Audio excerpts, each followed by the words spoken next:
Hola revolucionarios, bienvenidos a un nuevo episodio de Audio Revolución, donde desentrañamos las ideas que han sacudido el mundo, con la pasión y claridad que nos caracteriza.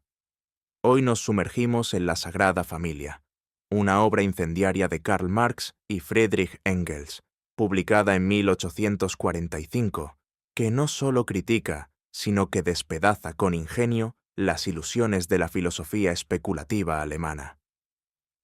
En este libro, los autores apuntan sus dardos contra los jóvenes hegelianos, liderados por Bruno Bauer, y su pomposa crítica crítica, que pretende elevarse por encima de la realidad mientras ignora a las personas de carne y hueso que luchan en ella.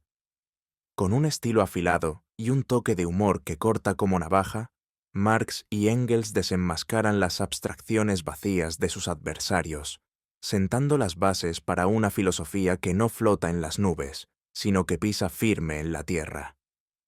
Prepárense para un viaje por un texto que no solo desafía ideas, sino que las pone patas arriba, revelando cómo las verdaderas revoluciones nacen del mundo real, no de los castillos en el aire de los filósofos. Acompáñennos en esta aventura intelectual que promete chispa y claridad en cada capítulo. Prólogo. En el prólogo de La Sagrada Familia, Karl Marx y Friedrich Engels inician su asalto contra el idealismo especulativo que domina el panorama intelectual alemán de mediados del siglo XIX. Con un tono que combina la precisión de un cirujano con el filo de un satirista, los autores se proponen desmontar la filosofía de los jóvenes hegelianos, particularmente la crítica crítica, encarnada por Bruno Bauer y su revista Allgemeine Literaturzeitung.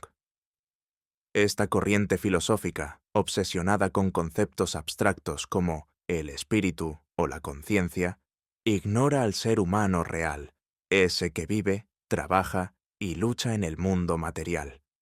Como si estuvieran citando al evangelista con una sonrisa socarrona, Marx y Engels recuerdan: el espíritu vivifica, el cuerpo no sirve para nada.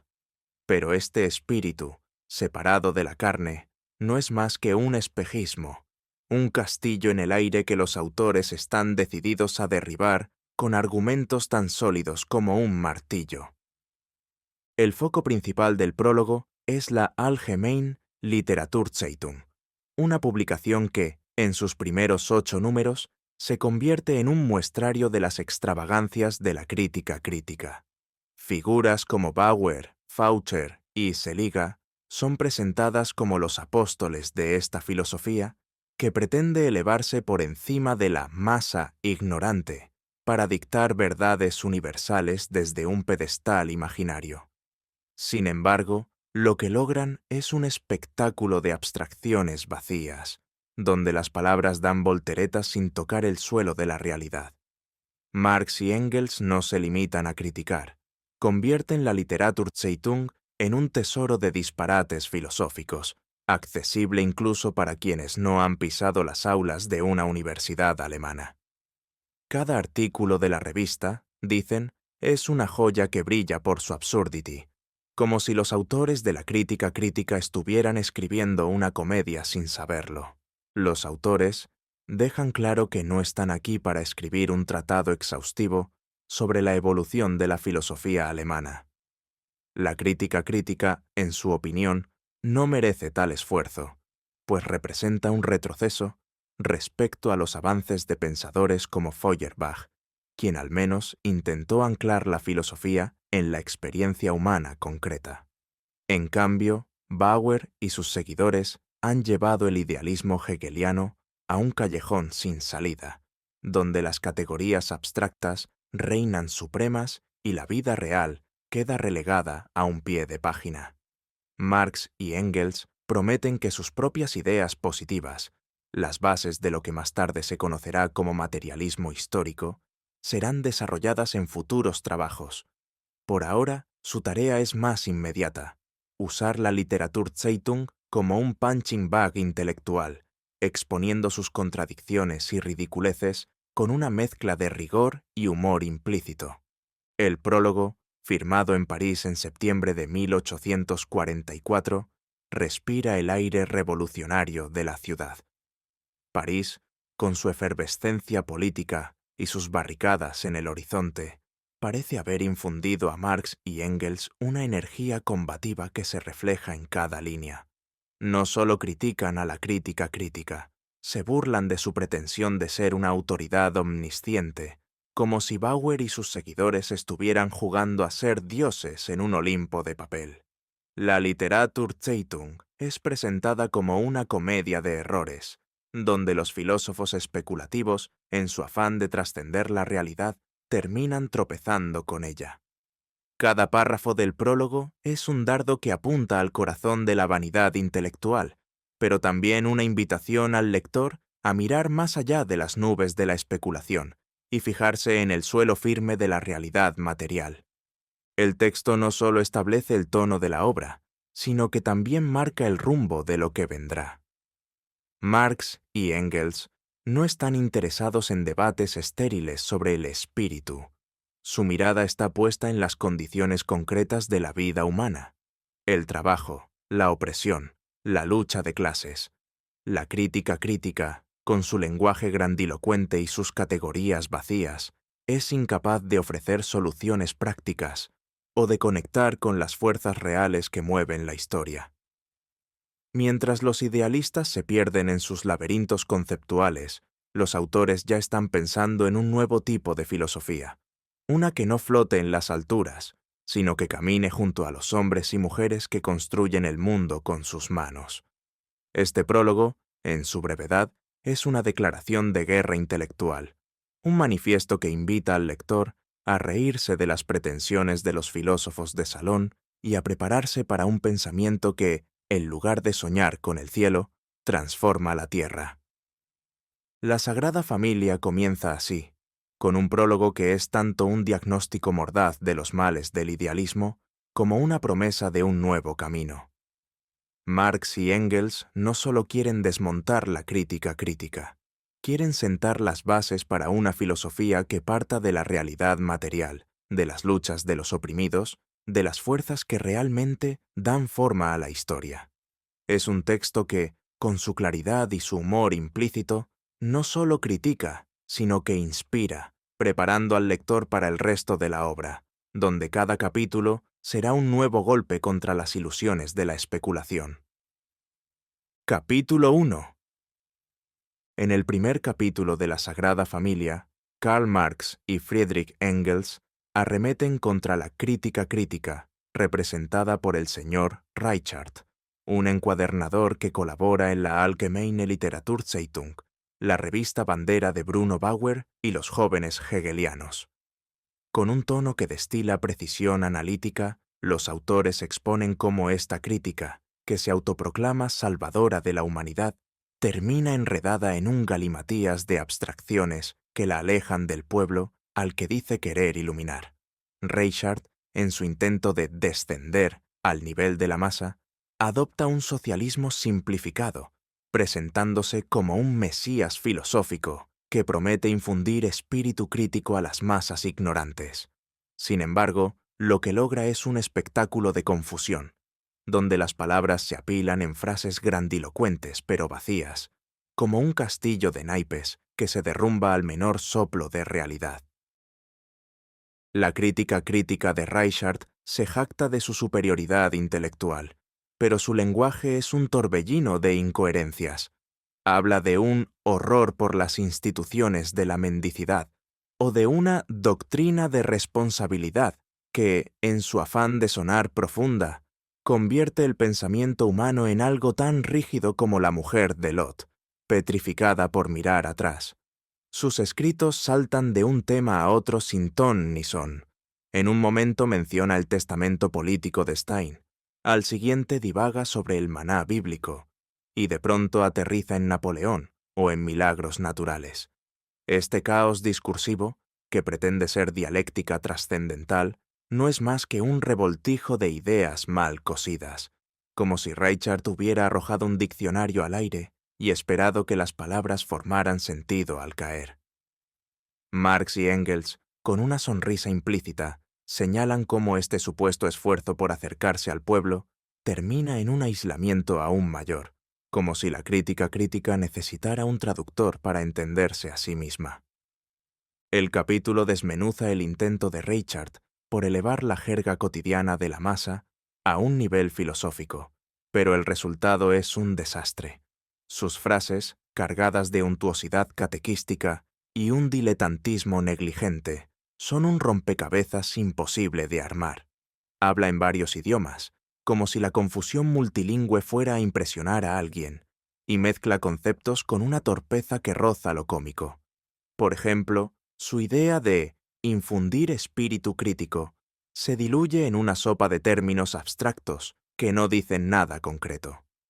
La crítica crítica, en su afán de humildad, revela su incapacidad para comunicarse con claridad, como un orador que sube al escenario con un discurso grandioso, pero olvida a su audiencia. Marx y Engels no solo exponen esta torpeza, la convierten en un espejo que refleja la desconexión de los filósofos especulativos con el mundo real. El verdadero problema, según los autores, es que la crítica crítica ignora la fuerza transformadora de la masa. Mientras Reichard y sus colegas se pierden en sus laberintos conceptuales, son los trabajadores, los oprimidos, quienes con sus manos y sus luchas construyen la historia. La crítica crítica se ve a sí misma como la vanguardia intelectual, pero Marx y Engels la desenmascaran como un club de élite que desprecia a la masa mientras pretende salvarla. Este contraste entre la grandilocuencia de la crítica y la realidad concreta de las luchas populares es el corazón del capítulo. Los autores no solo critican, con un guiño al lector, muestran cómo la crítica crítica, en su intento de ser profunda, se hunde en un pantano de palabras vacías, dejando a la masa más perdida que antes. Reichard, en su papel de predicador filosófico, intenta transformar la realidad con categorías hegelianas, pero su socialismo es una caricatura. Habla de responsabilidad y conciencia, como si fueran pociones mágicas, pero no ofrece nada práctico para los problemas reales de la pobreza, la opresión o la explotación. Su lenguaje, lejos de ser un puente hacia el pueblo, es una muralla que lo separa aún más.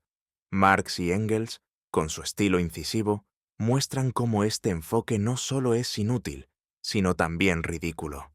La crítica crítica, en su afán de ser universal, termina siendo incomprensible, como un filósofo que grita en una plaza vacía, convencido de que su eco es un aplauso.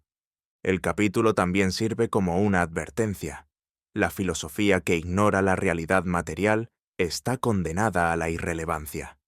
Mientras Reichard se enreda en sus propias palabras, Marx y Engels ya están mirando hacia un nuevo horizonte, uno donde el pensamiento no flota en las nubes, sino que se ancla en las condiciones concretas de la vida humana. Este primer capítulo, con su mezcla de análisis riguroso y sátira implícita, no solo desmonta la crítica crítica, sino que invita al lector a reírse de sus pretensiones y a reflexionar sobre el verdadero motor de la historia, las luchas de los que trabajan, sufren y resisten en el mundo real. Es un arranque poderoso para la Sagrada Familia, que marca el tono combativo y desenfadado que recorrerá toda la obra, como un farol que ilumina las sombras de la especulación filosófica. Capítulo segundo. En el segundo capítulo de la Sagrada Familia, Karl Marx y Friedrich Engels dirigen su artillería intelectual contra la crítica crítica, encarnada en la figura del señor Faucher, un exportador de harinas con pretensiones de historiador que colabora en la Allgemeine Literaturzeitung. Con un estilo que combina precisión forense y un sarcasmo que corta como un cuchillo bien afilado, los autores desmontan la manera en que la crítica crítica reescribe la historia industrial de Inglaterra, torciendo hechos y fabricando leyes para que encajen en su marco especulativo. Faucher, en su afán de imponer una narrativa hegeliana, ignora la realidad material y convierte la historia en una fábula filosófica, como si los telares y las fábricas fueran meros accesorios en un drama de ideas. Marx y Engels, con un guiño al lector, exponen este desfile de errores con una claridad que hace que cada disparate resulte tan instructivo como hilarante. La crítica crítica de Faucher comienza con una distorsión fundamental. Invierte el orden de los acontecimientos históricos.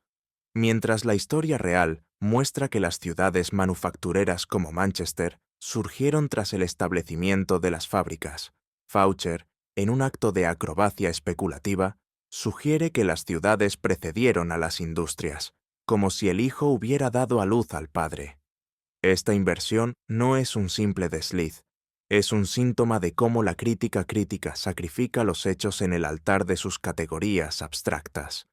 Los autores señalan con ironía implícita que, para Faucher, los datos históricos son maleables, listos para ser moldeados en cualquier forma que sirva a su narrativa filosófica.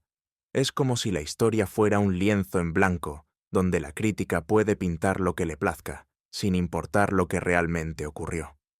El capítulo profundiza en los errores específicos de Faucher, que son tan numerosos como absurdos. Por ejemplo, en su análisis de las invenciones industriales, Faucher confunde y malinterpreta hitos clave. La Mule Jenny de Hargreaves, una máquina crucial en la revolución textil, es ignorada, mientras que la Mule de Crompton es coronada erróneamente como la reina de las innovaciones. La Throstle de Arkwright, otro pilar de la industria, es mencionada sin contexto, y la fuerza hidráulica, que impulsó las primeras fábricas, es separada artificialmente de su rol histórico. Más grave aún, Faucher presenta la máquina de vapor, la verdadera precursora de la revolución industrial, como una especie de culminación tardía, como si hubiera llegado al escenario después de que el telón ya estaba levantado. Marx y Engels desmontan estas tergiversaciones con una precisión quirúrgica, mostrando cómo la crítica crítica, en su afán de crear una ley universal, ignora la cronología y la causalidad real de los eventos. Las distorsiones no se detienen en las máquinas. Faucher también deforma las relaciones comerciales y económicas de Inglaterra. Afirma que Liverpool envía las mercancías de Manchester al continente, cuando en realidad es Hull, la ciudad portuaria clave para esas exportaciones. Los salarios de los trabajadores, que varían según regiones y oficios, son reducidos a una cifra arbitraria de 11 chelines, como si la complejidad de la economía pudiera resumirse en un número mágico.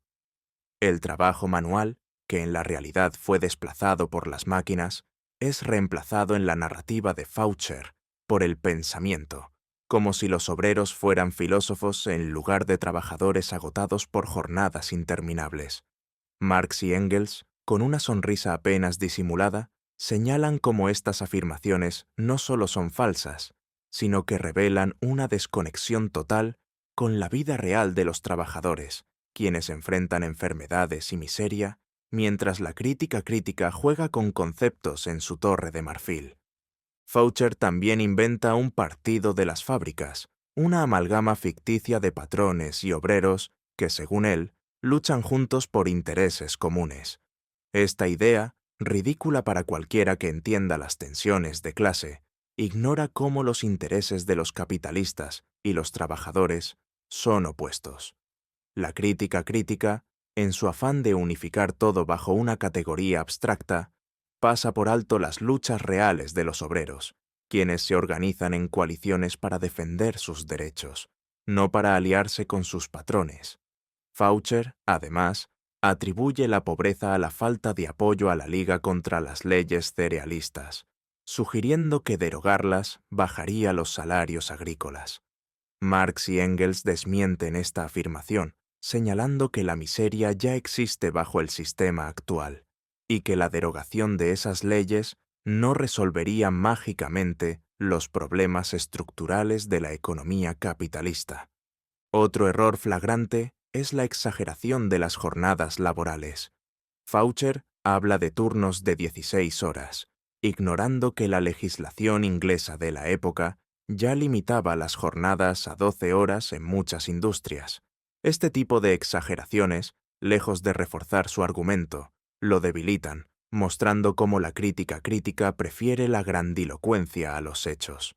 También propone que Inglaterra debe ser la usina del mundo, ignorando la creciente competencia de países como Francia y Estados Unidos, que ya estaban desarrollando sus propias industrias.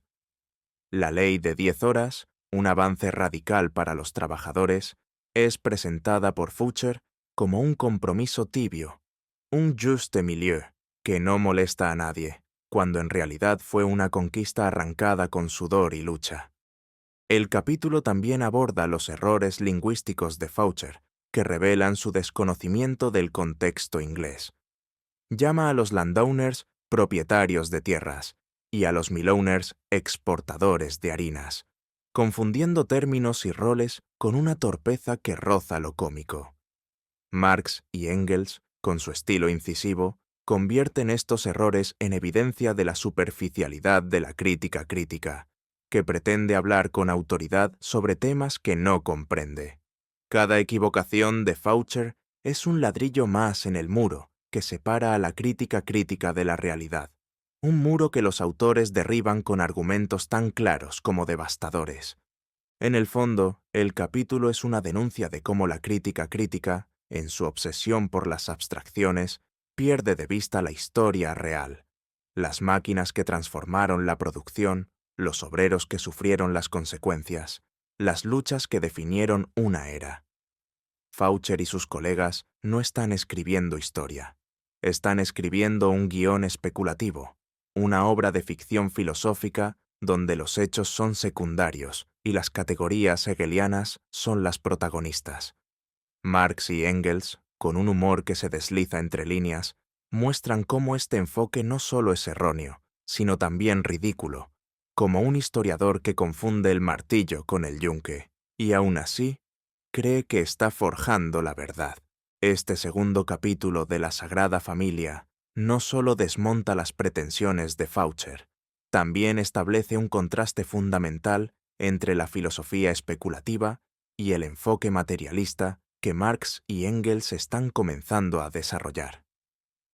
Mientras la crítica crítica se pierde en sus laberintos de ideas, los autores miran al mundo real, a las fábricas, los puertos y las luchas de los trabajadores. Es un capítulo que invita al lector a reírse de las torpezas de la crítica crítica, pero también a reflexionar sobre la necesidad de una filosofía que no se conforme con interpretar el mundo, sino que busque transformarlo. Con su estilo claro y su sátira implícita, Marx y Engels convierten este análisis en un espectáculo intelectual que es tan entretenido como esclarecedor, preparando el terreno para los capítulos que vendrán, donde la crítica crítica seguirá siendo desmantelada con la misma precisión y el mismo ingenio. Capítulo 3. En el tercer capítulo de la Sagrada Familia, Karl Marx y Friedrich Engels apuntan su mirada afilada hacia la crítica crítica a través del caso del señor Nauberg, un Privatdozent berlinés despedido de la Facultad de Filosofía. Con un estilo que combina rigor analítico y un sarcasmo que se desliza como un cuchillo entre las costillas de la especulación filosófica, los autores desenmascaran cómo la crítica crítica, liderada por Bruno Bauer, convierte un incidente menor en un drama cósmico, elevándolo a prueba de su supuesta omnisciencia histórica. El caso Nauberg, lejos de ser un hito universal, es un espejo que refleja la vanidad de una filosofía que prefiere las abstracciones a los problemas reales del mundo. Marx y Engels, con un guiño al lector, exponen esta farsa con una claridad que hace que cada exageración resulte tan ridícula como reveladora, perfecta para los oyentes de Audio Revolución. La crítica crítica toma el despido de Nauberg como una oportunidad para flexionar sus músculos filosóficos. Según Bauer y sus seguidores, este episodio no es un simple conflicto laboral, sino un eco del despido de Bauer mismo en Bonn, una señal de que la historia obedece a la lógica de la crítica.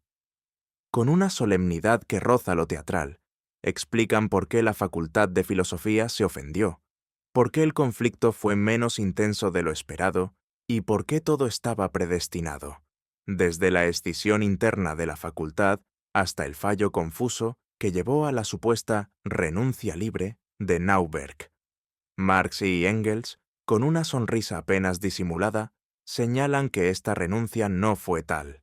Nauberg fue despedido por incomodar al rey, un detalle que la crítica crítica ignora para construir su narrativa grandiosa. Es como si un director de teatro tomara una riña de taberna y la convirtiera en una tragedia shakespeariana, sin importar que los hechos no encajen. Nauberg, descrito como un filósofo del Estado, ni lógico ni metafísico, representa un choque inevitable con la facultad. La crítica crítica, en su afán de encontrar un significado trascendental, lo pinta como una víctima de un conflicto cósmico entre el espíritu y la materia. Sin embargo, la facultad, para no autoinculparse, ataca a Nauberg sin motivos claros, y la crítica crítica, en lugar de cuestionar esta injusticia, la eleva a un drama de proporciones universales. Marx y Engels desmontan esta construcción con precisión quirúrgica, mostrando cómo la crítica crítica se autoproclama autoridad suprema, negándose a bajar al nivel de Nauberg, porque hacerlo sería rebajar su propia grandeza. Es un espectáculo de arrogancia intelectual, donde la crítica se ve como un dios que observa desde las alturas, mientras los mortales, como Nauberg, son meros peones en su juego filosófico. El capítulo también expone la contradicción interna de la crítica crítica. Admite su ignorancia histórica, pero presume saberlo todo sobre el caso de Nauberg y el de Bauer. Los autores, con un tono que destila ironía implícita, comparan esta actitud con una viuda emperifollada que se cree el centro del universo, pero que en realidad está atrapada en su propio drama. La crítica crítica se presenta como la tranquilidad del conocimiento, una postura que pretende trascender las pasiones y los conflictos humanos, pero que en realidad es incapaz de entender la praxis, la acción concreta que mueve la historia. Mientras la crítica se enreda en sus categorías abstractas, Marx y Engels subrayan que la verdadera profundidad radica en comprender las condiciones materiales de la sociedad, las luchas de los oprimidos, no en inflar incidentes triviales hasta convertirlos en hitos filosóficos. El caso Nauberg, en manos de la crítica crítica, se convierte en una fábula hegeliana, donde todo, desde el despido hasta las reacciones de la facultad, es explicado como parte de un plan superior. Pero Marx y Engels no se dejan engañar. Muestran cómo esta narrativa es un castillo de naipes, construido sobre suposiciones y no sobre hechos. La facultad, lejos de ser un agente del espíritu, es un reflejo de la masa empedernida, temerosa de cualquier cambio que amenace su statu quo. La crítica crítica, por su parte, se ve como el espíritu puro, pero su aislamiento la convierte en una caricatura, un filósofo que grita en el vacío, convencido de que su voz es la voz de la historia. Los autores, con un humor que se cuela entre líneas, convierten este episodio en una lección. La filosofía que ignora la realidad material está condenada a la irrelevancia, atrapada en un bucle de autojustificación que no lleva a ninguna parte. Este capítulo no solo critica la crítica crítica, también establece un contraste fundamental entre la especulación vacía y el enfoque materialista que Marx y Engels están comenzando a articular. Mientras Bauer y sus seguidores se pierden en debates sobre la conciencia y el espíritu, los autores miran al mundo real, a las luchas de poder, a las condiciones de opresión que definen la vida de las personas. El caso Nauberg, en su trivialidad, es un recordatorio de que los problemas reales, la pobreza, la explotación, la desigualdad, no se resuelven con abstracciones filosóficas, sino con acción concreta. Marx y Engels, con su estilo claro y su sátira implícita, invitan al lector a reírse de la pomposidad de la crítica crítica, pero también a reflexionar sobre la necesidad de una filosofía que no se conforme con interpretar el mundo, sino que busque transformarlo. El capítulo, en su análisis mordaz, convierte el caso Nauberg en un símbolo de la desconexión de los jóvenes hegelianos.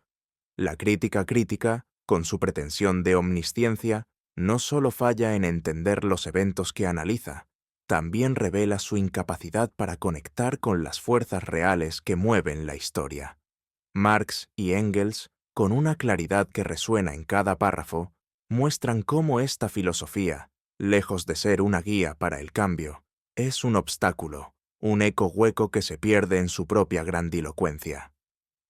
Para los oyentes de Audio Revolución, este capítulo es una invitación a mirar más allá de las palabras vacías y fijarse en la realidad tangible, donde las luchas de los oprimidos, no las especulaciones de los filósofos, son las que dan forma al futuro.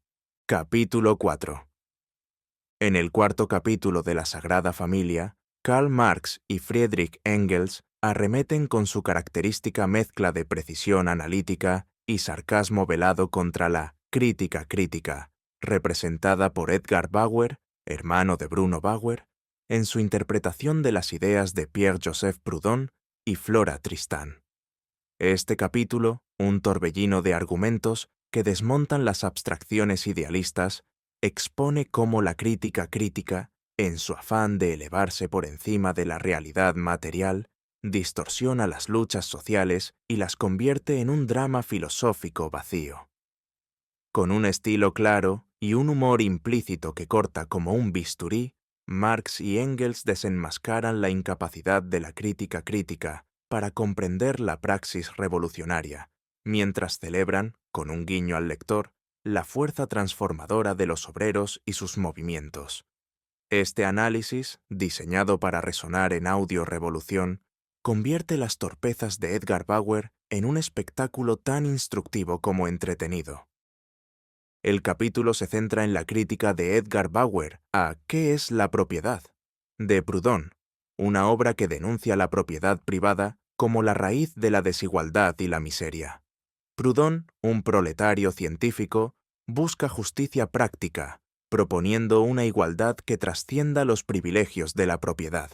Sin embargo, Edgar Bauer, con la arrogancia típica de la crítica crítica, reduce estas ideas a un deseo humilde de bienestar moral. En un acto de malabarismo filosófico, tergiversa las palabras de Proudhon, transformando su denuncia material de la pobreza en un destino moral abstracto. Por ejemplo, donde Proudhon habla de la miseria como consecuencia de la propiedad, Bauer la reinterpreta como una condición espiritual, como si los pobres fueran víctimas de su propia falta de conciencia crítica.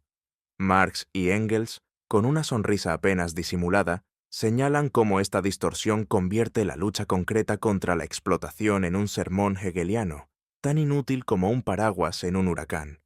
El amor, un tema recurrente en la crítica crítica, recibe un tratamiento especialmente ridículo. Bauer se horroriza ante la materialidad del amor, viéndolo como un Moloch teológico, una fuerza que debe ser purificada por la crítica. Mientras Proudhon analiza las relaciones humanas en el contexto de la opresión económica, Bauer las eleva a una categoría abstracta, despojándolas de su realidad viva.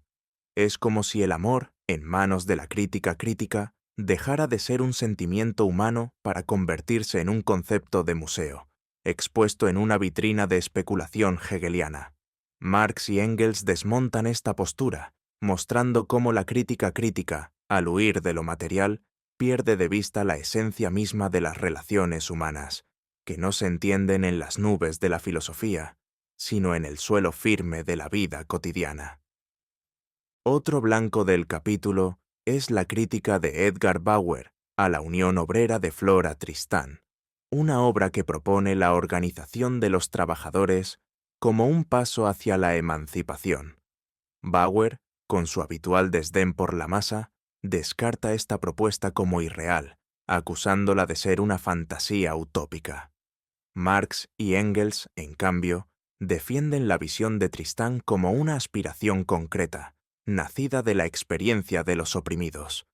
La crítica crítica, en su torre de marfil, no entiende que los movimientos obreros no necesitan su bendición filosófica para avanzar. Son los trabajadores, con su acción colectiva, quienes escriben la historia. Bauer, atrapado en sus categorías abstractas, ve la organización obrera como un sueño imposible, mientras Marx y Engels la celebran como un paso tangible hacia la liberación, un contraste que resalta la desconexión de la crítica crítica con la realidad. El capítulo también aborda la interpretación de Bauer sobre figuras como Berot y las prostitutas, a las que reduce a símbolos de un amor abstracto. Mientras Berot denuncia las condiciones sociales que empujan a las mujeres a la prostitución, Bauer las convierte en un problema teológico, como si la miseria pudiera resolverse con un sermón sobre la moral. Marx y Engels, con un tono que destila ironía implícita, muestran cómo esta postura no solo es inútil, sino también ridícula. La crítica crítica, en su afán de espiritualizar todo, ignora las cadenas materiales que atan a las personas. La prostitución, para Bauer, es un misterio filosófico. Para Marx y Engels, es una consecuencia directa de la desigualdad económica, un problema que no se resuelve con palabras grandilocuentes, sino con cambios estructurales. La crítica crítica también se enfrenta a Proudhon en el terreno de la dialéctica. Mientras Proudhon usa la dialéctica para analizar las contradicciones materiales de la sociedad, Bauer la emplea para construir castillos en el aire, acusando a Proudhon de inconsistencias con traducciones torpes y malentendidos deliberados. Marx y Engels defienden la dialéctica material de Proudhon, que ve la propiedad como una contradicción que el proletariado debe resolver a través de la acción. Bauer, en cambio, une pobreza y propiedad en un plano especulativo, como si ambas fueran ideas flotantes en lugar de realidades concretas. Es un ejercicio de gimnasia mental que en su absurdo resulta casi cómico. Bauer prohíbe a obreros y capitalistas intervenir en la historia, reservando ese privilegio para la crítica crítica, como si los filósofos fueran los únicos capaces de mover el mundo. El capítulo subraya un punto clave. La crítica crítica, con su obsesión por las abstracciones, es incapaz de praxis. Mientras Proudhon y Tristan proponen soluciones prácticas, la abolición de la propiedad, la organización obrera, Bauer se limita a pontificar desde su pedestal filosófico. Marx y Engels, con una claridad que resuena en cada párrafo, muestran cómo esta incapacidad no es solo un error intelectual, sino una traición a las luchas reales de los oprimidos. La crítica crítica se ve a sí misma como la creadora de la historia, pero los autores la desenmascaran como un espectador inútil, un filósofo que aplaude desde la grada, mientras los trabajadores, en el campo de juego, luchan por un futuro mejor. Para nuestros oyentes de Audio Revolución, este capítulo es una invitación a reírse de las pretensiones de la crítica crítica, pero también a reflexionar sobre la fuerza de las ideas que parten de la realidad. Edgar Bauer, con su filosofía marchita, es como un jardinero que poda las flores para que encajen en su idea de jardín, sin darse cuenta de que las está matando. Marx y Engels, en cambio, celebran la vida que crece en el suelo de la lucha social, donde los obreros, no los filósofos, son los verdaderos protagonistas. Con un estilo que combina rigor y un humor que se cuela entre líneas, este capítulo desmonta la crítica crítica y prepara el terreno para una filosofía que no se contenta con interpretar el mundo, sino que busca transformarlo. Capítulo 5. En el quinto capítulo de la Sagrada Familia, Karl Marx y Friedrich Engels apuntan su mirada incisiva hacia la crítica crítica, representada por el señor Seliger, un colaborador de la Allgemeine Literaturzeitung que se aventura a analizar Los misterios de París, la novela de Eugène Sue. Con un estilo que combina precisión analítica y un sarcasmo que se cuela como un susurro mordaz, los autores desmontan cómo Seliger transforma una obra sobre las injusticias sociales en una epopeya especulativa, cargada de abstracciones hegelianas que convierten lo obvio en un laberinto de misterios filosóficos. Este capítulo, diseñado para resonar en Audio Revolución, expone la desconexión de la crítica crítica con la realidad, convirtiendo las torpezas de Seliger en un espectáculo tan instructivo como divertido, donde la filosofía idealista se tambalea bajo el peso de su propia grandilocuencia. Celiga comienza su análisis proclamando que Los misterios de París no es una simple novela, sino una revelación del presente como antorcha en desaparición. Con esta frase pomposa, eleva la obra a un plano cósmico, como si Su hubiera escrito una profecía en lugar de una historia sobre la miseria y el crimen en París. Marx y Engels, con una sonrisa implícita, señalan cómo esta pretensión transforma problemas sociales concretos, como la desigualdad legal o la perversión criminal, en misterios que solo la crítica crítica puede desentrañar. Por ejemplo, el personaje de Morel, un obrero que clama, «Si los ricos supieran», al describir la pobreza que lo aplasta, es reducido por Celiga a un símbolo abstracto, ignorando las causas materiales de su sufrimiento. Los autores desmontan esta maniobra, mostrando cómo la crítica crítica prefiere enredarse en categorías filosóficas antes que enfrentar la realidad de la explotación. Las guaridas de los criminales, descritas en la novela como refugios de la marginación, son otro misterio para Celiga. En lugar de verlas como productos de la desigualdad social, las convierte en enigmas metafísicos, como si los delincuentes eligieran sus escondites por razones espirituales y no por la pura necesidad. Marx y Engels, con un tono que destila ironía, destacan cómo esta interpretación ignora las explicaciones socialistas que la propia novela sugiere. La criminalidad no es un misterio, sino una consecuencia directa de la miseria y la exclusión. Celiga, en su afán de espiritualizar todo, pasa por alto los hechos concretos, como si estuviera escribiendo un tratado teológico en lugar de un análisis literario. El capítulo también aborda la construcción especulativa de Celiga, que sigue el modelo hegeliano al pie de la letra. Por ejemplo, toma las frutas mencionadas en la novela, un detalle cotidiano, y las reduce a una esencia de la fruta, como si las manzanas y las peras fueran ideas platónicas en lugar de alimentos reales. Esta manía por abstraer todo lleva a Celiga a declarar que las diferencias entre personajes o eventos son ilusorias, meras manifestaciones de una verdad superior que solo la crítica crítica puede comprender. Marx y Engels, con una claridad que corta como un bisturí, muestran cómo este enfoque no solo es absurdo, sino también inútil. Al despojar a la realidad de su concreción, la crítica crítica la vacía de sentido, dejando solo un esqueleto de conceptos que no explica nada. La sociedad parisina, con sus bailes y sus intrigas, también cae bajo el escrutinio de Celiga, quien ve misterios en las danzas de la alta sociedad, imaginando una sensualidad que la novela no describe. Las damas que conspiran infidelidades son juzgadas con un puritanismo que roza lo cómico, como si la crítica crítica fuera una monja escandalizada en un baile de máscaras. El personaje de Cecily, una figura sensual y exótica, es elevado a la categoría de misterio supremo, cuando en realidad es una representación de la vitalidad humana que la crítica crítica no sabe cómo manejar.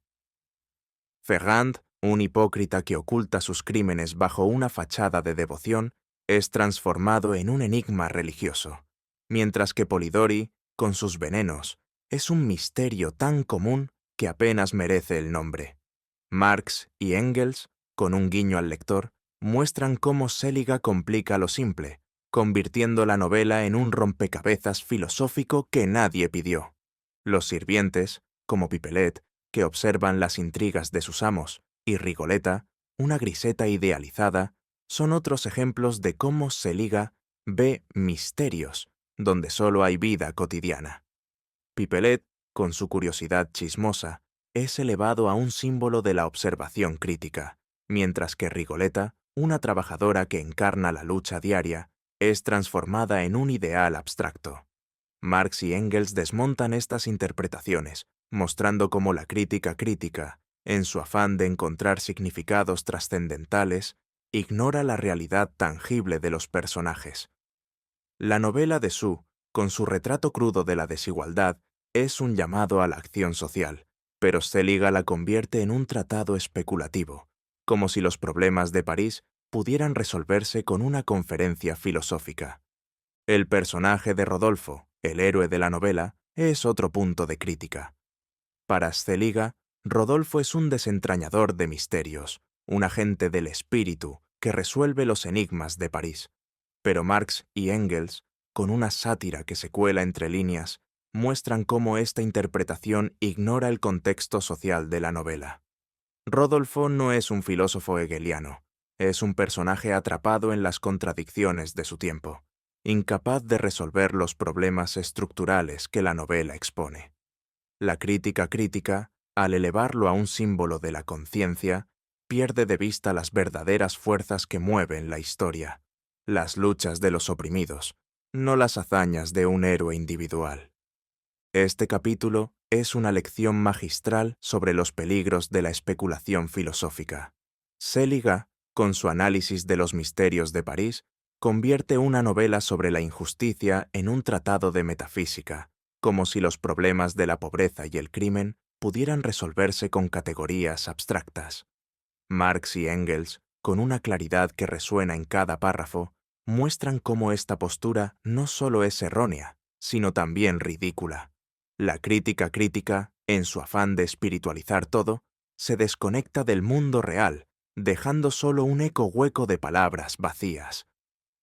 Para los oyentes de Audio Revolución, este capítulo es una invitación a reírse de las pretensiones de Seliga, pero también a reflexionar sobre la necesidad de un pensamiento que parta de la realidad material, de las luchas concretas de los oprimidos. El contraste entre la crítica crítica y la perspectiva materialista de Marx y Engels es el corazón del capítulo.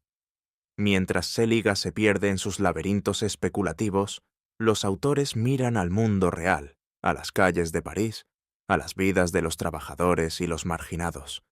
La crítica crítica, con su obsesión por los misterios, es como un detective que busca pistas en las nubes mientras el crimen ocurre a sus pies. Marx y Engels, con su estilo claro y su humor implícito, convierten este capítulo en un espectáculo intelectual que desmonta la filosofía idealista y celebra la fuerza de las ideas que nacen de la realidad. Es un análisis que, en su precisión y su ironía, prepara el terreno para los capítulos siguientes, donde la crítica crítica seguirá siendo expuesta como un castillo de naipes que se derrumba ante el menor soplo de verdad. Capítulo 6. En el sexto capítulo de la Sagrada Familia, Karl Marx y Friedrich Engels descargan su artillería intelectual contra la crítica crítica en su forma más pura, encarnada por Bruno Bauer, el líder de los jóvenes hegelianos y figura central de la Allgemeine Literaturzeitung. Con un estilo que combina la precisión de un cirujano con un sarcasmo que se desliza como una daga entre las costuras de la filosofía especulativa, los autores desmontan la pretensión de Bauer de reducir la historia a un espectáculo de autoconciencia, donde el espíritu reina supremo y la realidad material es un mero decorado. Este capítulo convierte las acrobacias filosóficas de Bauer en un circo de contradicciones, tan instructivo como divertido, exponiendo cómo la crítica crítica, en su afán de trascender el mundo, termina atrapada en un dogma tan rígido como las teologías que dice superar. Bauer, en su Crítica Absoluta, se presenta como el árbitro supremo de la historia, declarando que todo, desde las revoluciones hasta las luchas sociales, no es más que una manifestación de la autoconciencia crítica. La masa, según él, es un rebaño ignorante que posee verdades evidentes, pero carece de la profundidad para comprenderlas. Solo la crítica, con su mirada elevada, puede desentrañar lo que no es claro, como si la historia fuera un rompecabezas que solo Bauer y sus discípulos pueden armar.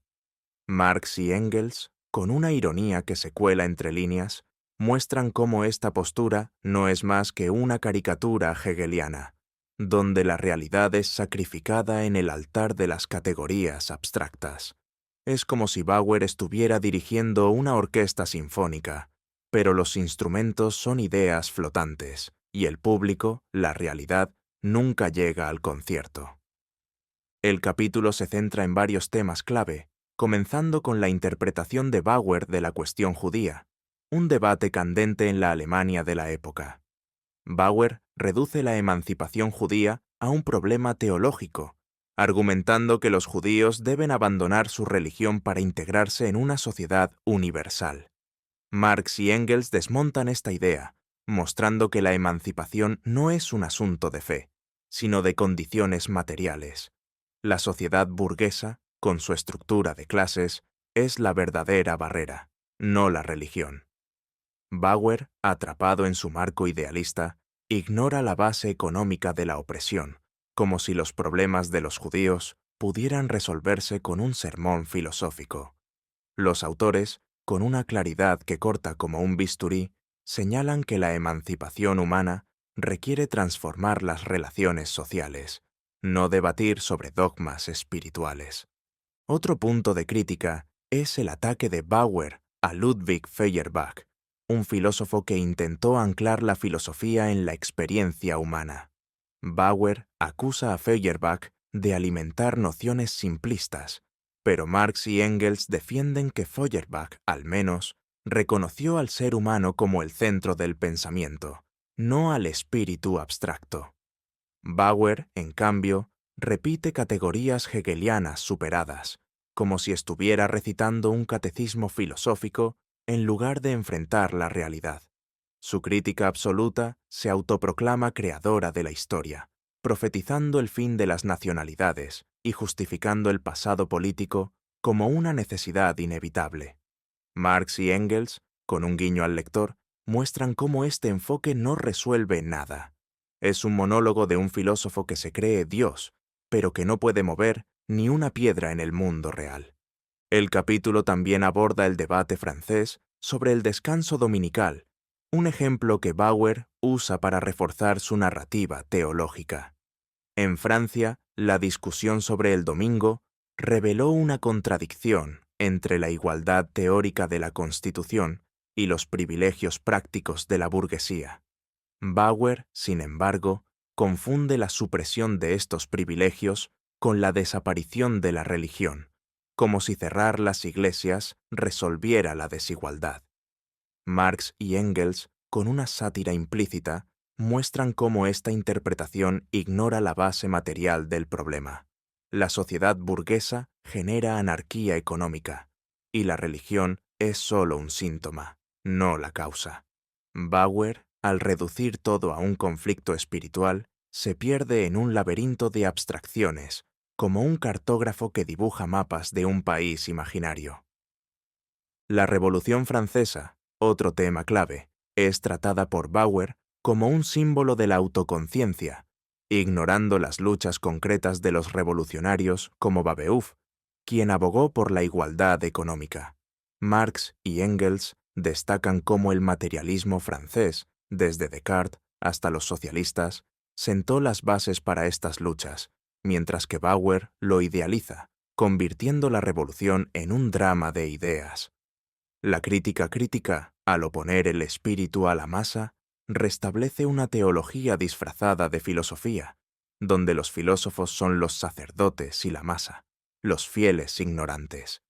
Los autores, con una claridad que resuena en cada párrafo, desenmascaran esta postura como un retroceso, un intento de revivir dogmas en una era que exige acción concreta. Este capítulo es una lección sobre los peligros del idealismo especulativo.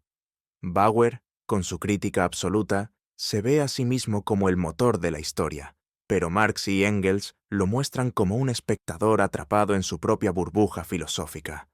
Mientras la crítica pontifica sobre el espíritu, los autores miran al mundo real, a las luchas de los oprimidos, a las contradicciones de la sociedad burguesa. Es un contraste que, en su simplicidad, resulta devastador. La filosofía que ignora la realidad material es como un barco sin timón, condenado a girar en círculos. Para los oyentes de Audio Revolución, este capítulo es una invitación a reírse de las pretensiones de Bauer, pero también a reflexionar sobre la necesidad de un pensamiento que parta de las condiciones concretas, de las luchas que realmente mueven el mundo. El análisis de Marx y Engels, con su estilo claro y su humor implícito, convierte la crítica crítica en un castillo de naipes que se derrumba ante el menor soplo de verdad. Bauer, con su obsesión por la autoconciencia, es como un filósofo que se mira al espejo y cree que está viendo el universo. Los autores, en cambio, celebran la fuerza de las ideas que nacen del suelo, de las fábricas, de las calles donde los trabajadores luchan por un futuro mejor. Este capítulo, en su rigor y su ironía, no solo desmonta la crítica crítica, sino que prepara el terreno para una filosofía que no se contenta con interpretar el mundo, sino que busca transformarlo, un mensaje que resuena con fuerza en el espíritu de Audio Revolución. Capítulo 7. En el séptimo capítulo de la Sagrada Familia, Karl Marx y Friedrich Engels dirigen su mirada afilada hacia la crítica crítica, en su relación con la masa crítica, un grupo de corresponsales de la Allgemeine Literaturzeitung que actúan como discípulos devotos de Bruno Bauer. Con un estilo que combina precisión analítica y un sarcasmo que se desliza como un dardo bien apuntado, los autores exponen cómo la crítica crítica, representada por figuras como Zerleder, Fleischhammer y Hirschel, se enreda en su propia vanidad, pretendiendo ser la salvadora de una humanidad que, según ellos, está atrapada en la ignorancia. Este capítulo, diseñado para resonar en Audio Revolución, convierte las contradicciones de la crítica crítica en un espectáculo intelectual tan esclarecedor como divertido, donde la filosofía especulativa se revela como un eco hueco, incapaz de conectar con las luchas reales del mundo. La crítica crítica, liderada por Bauer, depende de una masa crítica, sus corresponsales, que repiten sus ideas con una devoción casi religiosa. Estos seguidores, como Zerleder, Fleischhammer y Hirschel, son presentados como ecos de la voz de Bauer, confirmando su supuesta omnisciencia con frases vacías que no aportan nada nuevo. Marx y Engels, con una ironía que se cuela entre líneas, comparan esta dinámica con un culto, donde los discípulos recitan el Evangelio de la crítica sin cuestionarlo, como si estuvieran en una misa filosófica. La masa crítica vive en un estado de espinoso aislamiento, reducida a un papel de admiradores que refuerzan la autoridad de Bauer, pero que no tienen voz propia. Es como si la crítica crítica hubiera creado su propio coro, pero las voces solo repiten la misma nota, sin armonía ni sentido. Hirschel, uno de los corresponsales destacados, toma el centro del escenario con un ataque frontal a la masa profana, a la que describe como un vacío intelectual, incapaz de comprender las alturas de la crítica crítica. Para Hirschel, la masa es un rebaño ignorante que debe arrodillarse ante la sabiduría de los filósofos. Marx y Engels, con una claridad que corta como un bisturí, desenmascaran esta arrogancia, mostrando cómo la crítica crítica se autoproclama por encima de las naciones, esperando súplicas de una humanidad que, en realidad, no necesita sus sermones. La masa, lejos de ser un vacío, es la fuerza viva que mueve la historia, mientras que la crítica crítica, con su pretensión de superioridad, se aísla en un pedestal imaginario, como un predicador que habla solo en una plaza desierta. El capítulo divide a la masa no crítica en 3 categorías, cada una tratada con un desprecio que roza lo cómico. La primera es la masa empedernida, que reprocha a la crítica crítica su desconexión con la realidad y es acusada de materialismo burdo, como si preocuparse por el pan y la justicia fuera un delito filosófico. La segunda es la masa insatisfecha, que lamenta los incumplimientos de la crítica y recibe respuestas sarcásticas, como si sus quejas fueran un insulto a la grandeza de Bauer. La tercera es la masa sensible, que implora ayuda y es recompensada con explicaciones sobre las modas filosóficas, como si un discurso sobre Hegel pudiera llenar un estómago vacío. Marx y Engels, con un guiño al lector, muestran cómo estas categorías no son más que un invento de la crítica crítica para justificar su aislamiento, un intento de clasificar el mundo real en cajones que solo existen en su imaginación. La crítica crítica también se burla de la sociedad berlinesa y de los ex-hegelianos, a los que considera inferiores. Bauer y sus seguidores se ven como intocables, libres de las pasiones humanas que atan a la masa. Sin embargo, Marx y Engels exponen la paradoja. La crítica crítica, al despreciar los sentimientos de la masa, practica una fe ciega en su propia infalibilidad. Es como un monje que renuncia al mundo, pero sigue anhelando la adoración de los fieles. Esta contradicción aísla aún más a Bauer, quien insiste en su soledad divina, como si estar solo en su torre de marfil fuera una prueba de su grandeza. Los autores, con un tono que destila sátira implícita, muestran cómo esta soledad no es una elección noble, sino una consecuencia de su incapacidad para conectar con la realidad.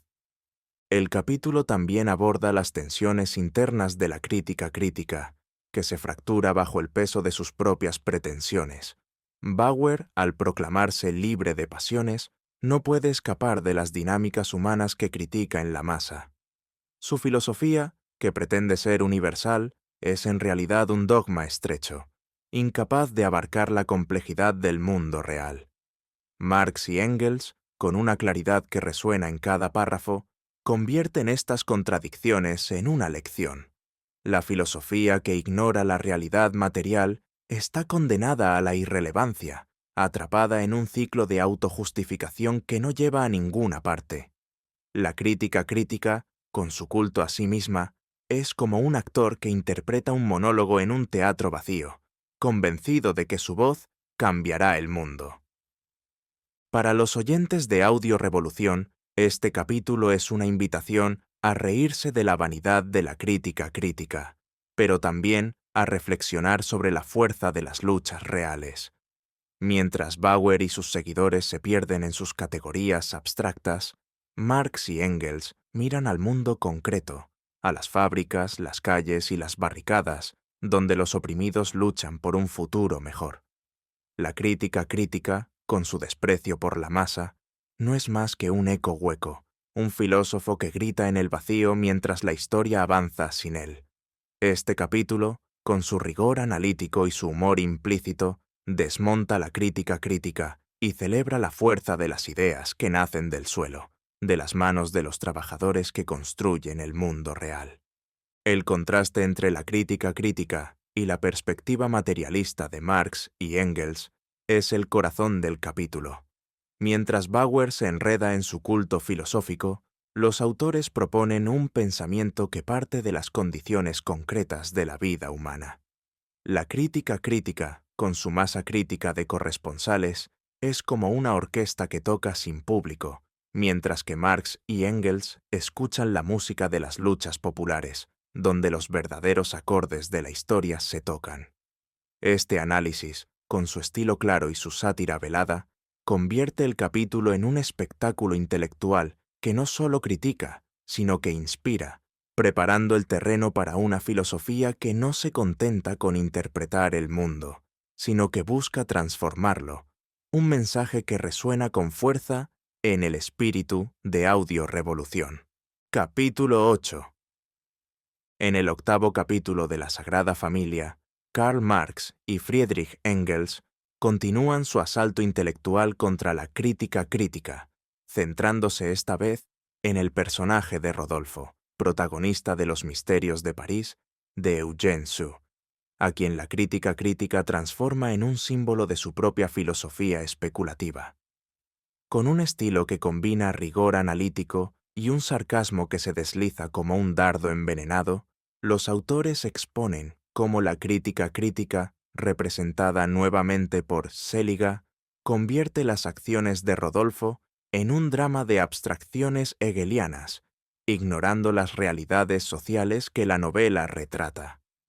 Este capítulo, diseñado para resonar en Audio Revolución, convierte las interpretaciones de Seliga en un espectáculo de contradicciones, tan esclarecedor como divertido, donde la crítica crítica se revela como un castillo de naipes que se derrumba ante la menor brisa de realidad. Rodolfo, el héroe de la novela, es presentado por Seliga como un agente de la crítica crítica, un redentor que transforma a los personajes a través de su supuesta superioridad moral. Por ejemplo, con Chourineur, un exconvicto y carnicero, Rodolfo no solo lo redime, sino que lo convierte en una especie de perro moral, un ser que abandona su humanidad para encajar en las categorías éticas de la crítica. Marx y Engels, con una ironía que se cuela entre líneas, muestran cómo esta transformación es más bien un ejercicio de hipocresía. Rodolfo no eleva a Chourineur, sino que lo domestica, imponiéndole una moral que sirve a los intereses de la clase dominante. Es como si la crítica crítica viera en cada acto de caridad un milagro filosófico, cuando en realidad es un parche que no toca las raíces de la desigualdad. El capítulo también aborda los misterios religiosos que Seliga encuentra en la novela, particularmente en el personaje de Flor de María. En la historia, Flor de María es una joven marcada por la miseria y la explotación, pero Seliga la convierte en un símbolo especulativo, una figura que debe ser purificada por la conciencia cristiana.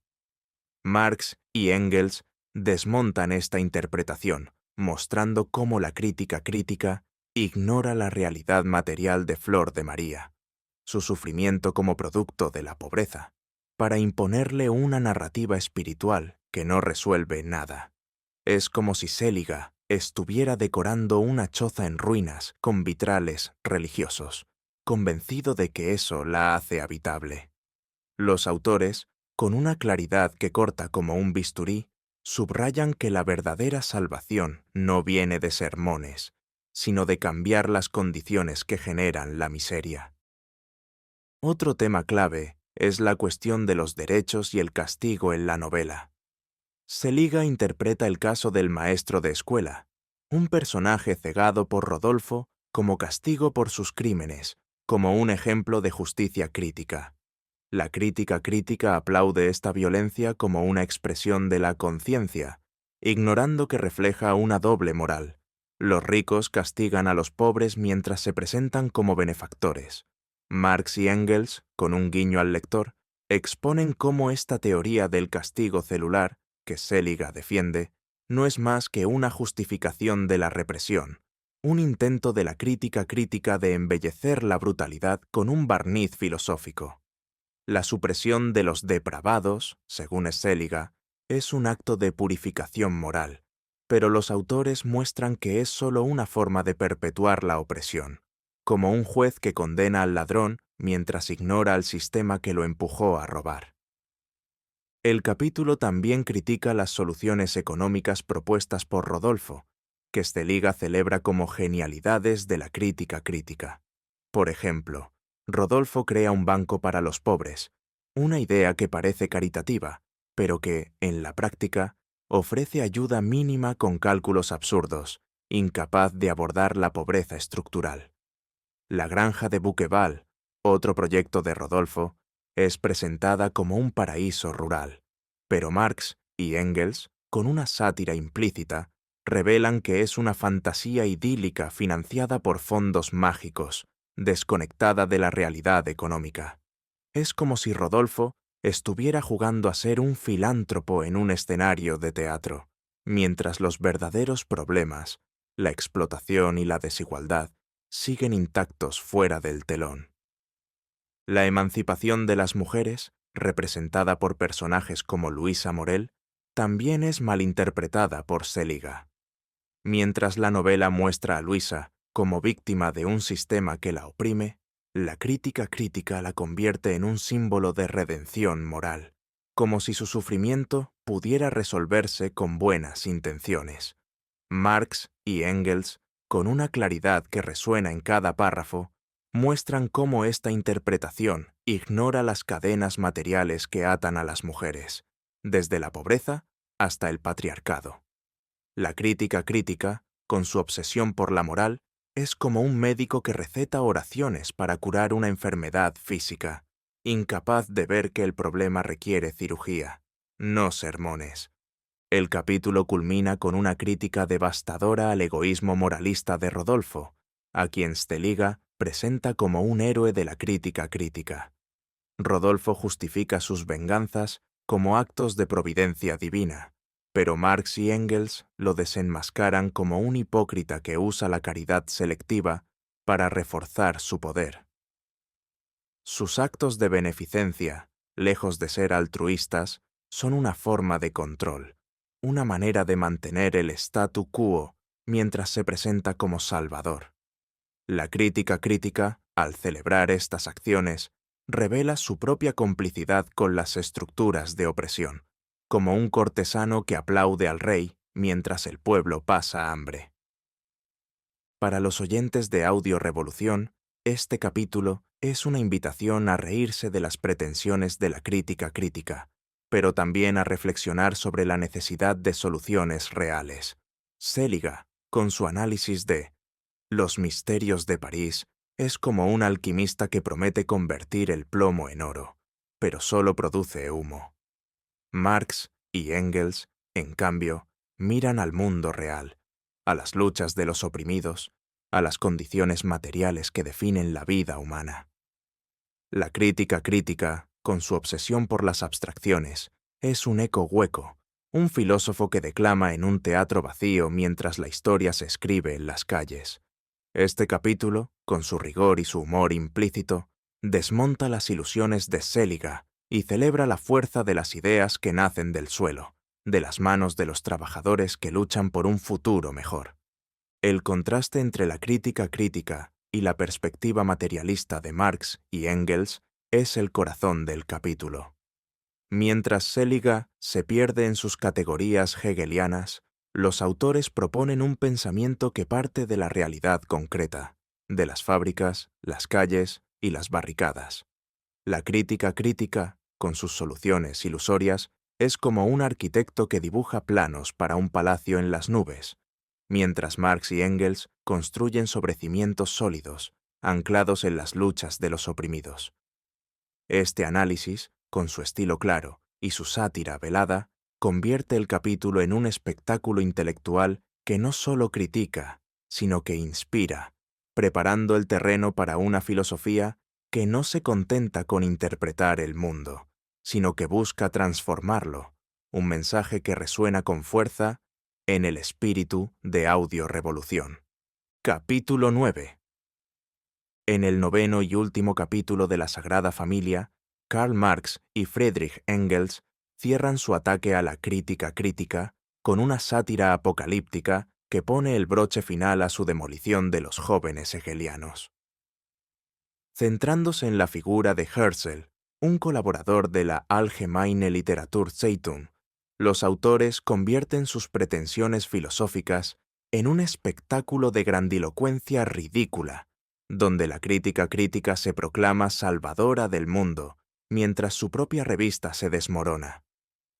Con un estilo que combina precisión analítica y un humor implícito que corta como un bisturí, este capítulo, diseñado para resonar en Audio Revolución, transforma las exageraciones de Herzl en una comedia de errores, tan esclarecedora como divertida, que expone la desconexión de la crítica crítica con la realidad y celebra la fuerza de las ideas ancladas en el mundo material. Herzl, en un arranque de fervor mesiánico, anuncia un juicio final crítico, como si la crítica crítica fuera el ángel que separa las ovejas de los carneros en el fin de los tiempos. Con una retórica que mezcla lo bíblico con lo filosófico, se imagina a sí mismo posando un pie en la masa ignorante y otro en Charlottenburg, rugiendo palabras que resuenan como truenos. La crítica crítica, según Herzl, no solo salva el mundo, sino que lo destruye y lo recrea a su imagen, entregando certificados de indigencia a los que no pasan su prueba de pureza intelectual. Marx y Engels, con una ironía que se desliza entre líneas, muestran cómo esta visión apocalíptica no es más que una fantasía de un filósofo atrapado en su propia burbuja, como un profeta que predica el fin del mundo mientras su propia casa se derrumba. El capítulo se burla de las figuras que la crítica crítica considera falsos cristos, como Bouchet, Ross y Romer, pensadores que, según Herzl, carecen de la verdadera luz crítica. En contraste, los hermanos Bauer, Bruno y Edgar, se presentan como los salvadores definitivos, marcados con el signo crítico que los distingue de la masa. Marx y Engels, con una claridad que corta como un cuchillo, desenmascaran esta pretensión como un delirio de grandeza. Los Bauer no son bueyes que labran la tierra de la historia, como ellos creen, sino filósofos que aran en el aire, sin dejar huella en el mundo real. La imagen del Dies Irae, el día del juicio final, es evocada con un toque de sátira, como si la crítica crítica estuviera ensayando una ópera filosófica donde ellos son los protagonistas y la masa, un coro de extras sin voz. El colapso de la Allgemeine Literaturzeitung, la revista que sostenía las ideas de la crítica crítica, es el golpe final del capítulo.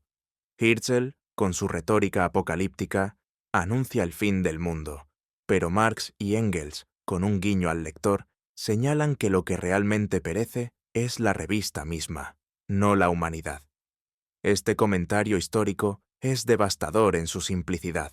La crítica crítica, con toda su pompa, no logra transformar el mundo, sino que se autodestruye en un castillo de naipes intelectual.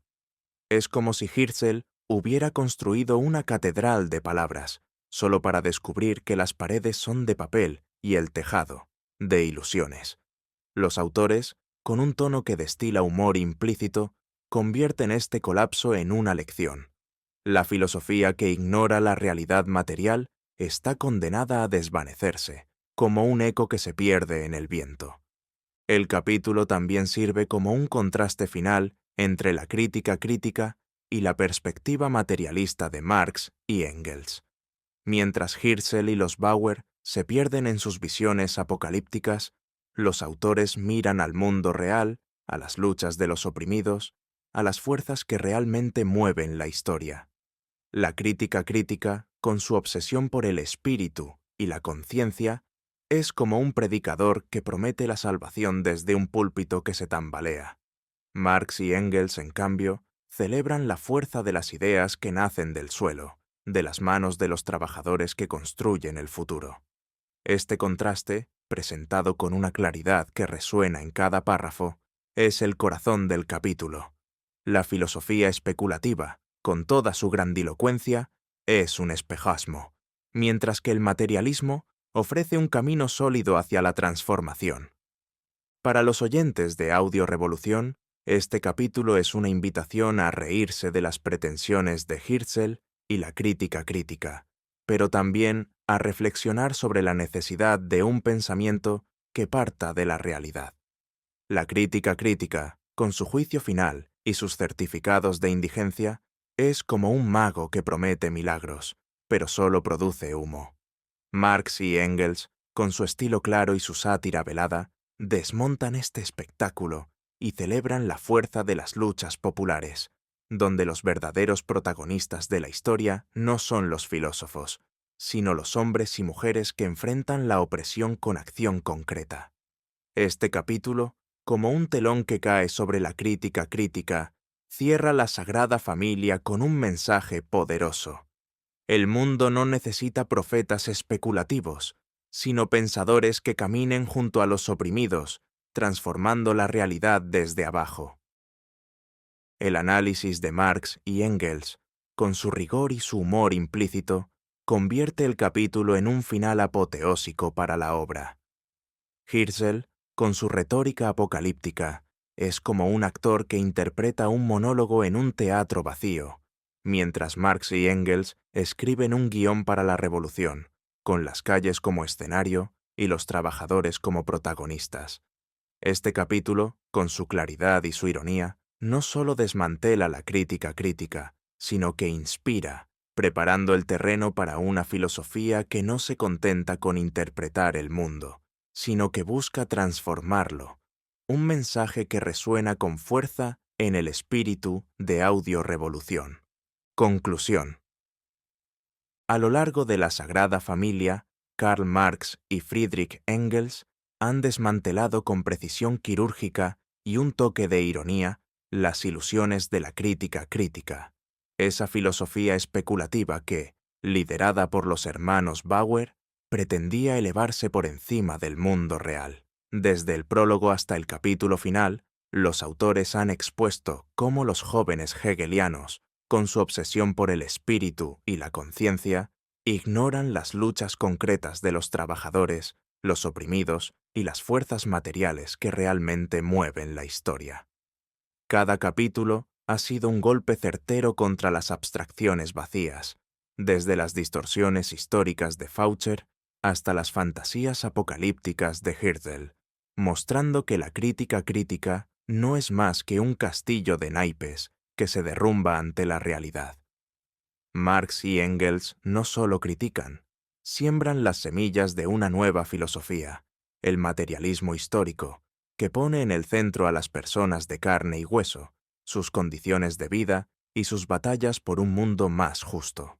Esta obra, con su claridad y su humor implícito, es un recordatorio de que las ideas que no se anclan en la realidad son como nubes que se desvanecen con el viento, mientras que las luchas del pueblo son la fuerza que transforma el mundo. Para Audio Revolución, la Sagrada Familia es más que un libro.